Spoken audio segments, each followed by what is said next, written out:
అందరికీ నమస్కారం అండి. నా పేరు సుప్రియ. ఈరోజు మనం మాట్లాడుకోబోయే topic hypertension in pregnancy.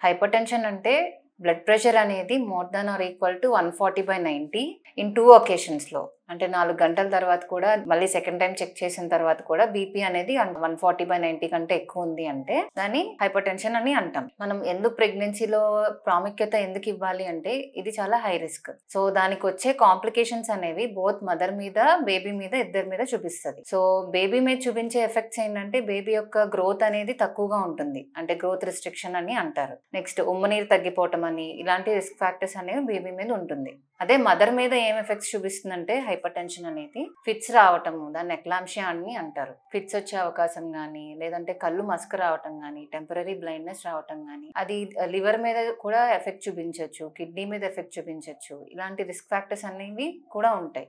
And దాంతోపాటు బ్లడ్లో కూడా కొంచెం రిస్క్ అనేది తీసుకురావచ్చు. లైక్ హిమోగ్లోబిన్ తగ్గిపోవటం, లేదంటే ఈ ప్లేట్లెట్ కౌంట్ అనేది తగ్గిపోవటం కానీ, లివర్ యొక్క ఎంజైమ్స్ పెరగటం కానీ, ఇలాంటి రిస్క్ ఫ్యాక్టర్స్ అనేవి ఉంటాయి. సో ఇది అందరిలోనూ డెవలప్ అవుతుందా అంటే కాదు.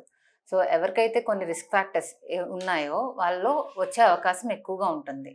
ఇవన్నీ కూడా అన్‌కంట్రోల్డ్ బీపీ ఉన్న వాళ్ళకి ఎక్కువ వచ్చే అవకాశం ఉంటుంది. నెక్స్ట్ ఈ రిస్క్ ఫ్యాక్టర్స్ అనేవి ఎవరు అంటే ఏజ్ అనేది మోర్ దాన్ 35 ఇయర్స్ ఉన్న వాళ్ళకి కానీ, లేదా ఇది ఫస్ట్ టైం ప్రెగ్నెన్సీ వాళ్ళకి కొంచెం బీపీ అనేది ఎక్కువ వచ్చే అవకాశం ఉంటుంది. నెక్స్ట్ ప్రయర్ ప్రెగ్నెన్సీలో, ముందు ప్రెగ్నెన్సీలో ఎవరికైనా బీపీ కానీ ఫిట్స్ ఉన్న వాళ్ళకి కానీ నెక్స్ట్ టైం కూడా వచ్చే అవకాశం ఎక్కువగా ఉంటుంది. అదర్ మెడికల్ డిసార్డర్స్ ఎవరికైతే షుగర్ ఉన్నా, ముందు నుంచి బీపీ ఎక్కువ ఉన్న వాళ్ళకి, లేదంటే ముందు ఎవరికైనా క్లాటింగ్ మెకానిజంలో అబ్నార్మాలిటీస్ ఉన్న వాళ్ళకి కానీ ఇలాంటి రిస్క్ అనేది ఎక్కువగా ఉంటుంది. మనం ఎన్టీ స్కాన్లో 3rd మంత్లో ఎన్టీ స్కాన్ చేస్తారు. అందులో యుట్రైన్ ఆర్టరీ డాప్లర్లో ఏమైనా అబ్నార్మాలిటీ వచ్చినా ఇలాంటి వాళ్ళకు కూడా ఇన్ రిస్క్ ఆఫ్ బీపీ ఎక్కువయ్యే అవకాశం ఉంటుంది ప్రెగ్నెన్సీలో. సో దీన్ని ఎలా ఫాలో అప్ చేయాలి? So every time patient doctor దగ్గరకు వచ్చినప్పుడు బీపీ అనేది చెక్ చేస్తారు. సో మోర్ దాన్ 140/90 వచ్చిన వాళ్ళకి, కంటిన్యూస్గా మోర్ దాన్ 140/90 వచ్చిన వాళ్ళకి మందులు అనేవి స్టార్ట్ చేస్తాం.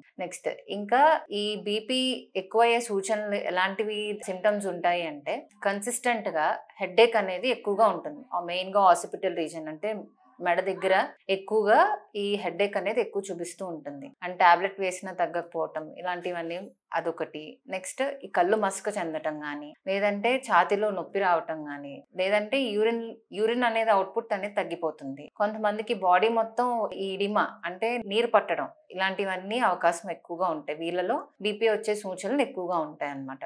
నెక్స్ట్ బేబీ మూమెంట్స్ కూడా కొన్నిసార్లు తగ్గే అవకాశం ఉంటుంది. సో డాక్టర్ దగ్గరికి వచ్చినప్పుడు చేసే ఈ ఫాలో అప్ ఏంటి అంటే బేబీ యొక్క హార్ట్ బీట్ లో ఏమైనా తేడా వస్తుందో లేదో చెక్ చేసుకుంటూ ఉండటం, బేబీ గ్రోత్ అనేది ఎలా ఉంది, బేబీ బ్లడ్ సప్లై అనేది ఎలా ఉంది, అవన్నీ కూడా స్కాన్స్ లో తెలుస్తుంది. సో ఇవి చెక్ చేసుకుంటూ మనం ట్రీట్మెంట్ అనేది ముందుకు సాగాలి. సో ట్రీట్మెంట్ లో మెయిన్ యాంటీ హైపర్టెన్సివ్ డ్రగ్స్, అవి బీపీని తగ్గించే టాబ్లెట్స్ మీరు సక్రమంగా వేసుకుంటే సో దాని నుంచి వచ్చే కాంప్లికేషన్స్ అనేవి కంట్రోల్ చేయొచ్చు. So time of delivery main, ఈ టైమ్ ఆఫ్ డెలివరీ అనేది బేస్డ్ ఆన్ ఈ బీపీ అనేది కంట్రోల్లో ఉంది అంటే 39 వీక్స్ దాకా కూడా మనం ప్రెగ్నెన్సీ కంటిన్యూ చేయొచ్చు. ఇన్ కేస్ బీపీ అన్కంట్రోల్డ్గా ఉంది అంటే delivery is the best option for to control the BP. Next బ్లడ్లో ఏమైనా పారామీటర్స్, బ్లడ్ టెస్ట్లు ఎప్పుడు చేయించుకుంటూ ఉండాలి. బ్లడ్ టెస్ట్లో ఈ ప్లేట్లెట్ అనేది తగ్గడం కానీ, ఈ లివర్ ఎంజైమ్స్ పెరగటం వల్ల కానీ ఇలాంటివి ఏమైనా మార్పులు చెందుతున్నా, లేదంటే కన్సిస్టెంట్గా ఈ హెడ్ఏక్ అనేది ఎక్కువ వస్తున్నా కానీ,